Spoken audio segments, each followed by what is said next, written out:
What do we mean by validating the product? Well, based on what you know about your customer, you should then formulate the product, but do not create it yet.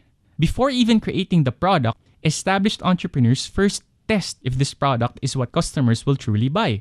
And they do this testing and validation step in the fastest, easiest, and cheapest way possible. To better understand how this works, here's an example for you. Suppose you're a great cook and you want to put up your own restaurant. Aspiring entrepreneurs, just go ahead and do it. Risk on! Gawin mo na, baka maunahan ka pa. Borrow money and put up your restaurant already. Established entrepreneurs, on the other hand, will validate first if their product, in this case, the food, is truly what the customers will pay for, before spending a fortune putting up a restaurant. How can this be validated in the fastest, easiest, and cheapest way possible? In a lot of ways. Try selling your food to office mates, or join food bazaars. If you do this and see that people don't order from you again, then this validation step proves that you're not yet ready to put up your own restaurant.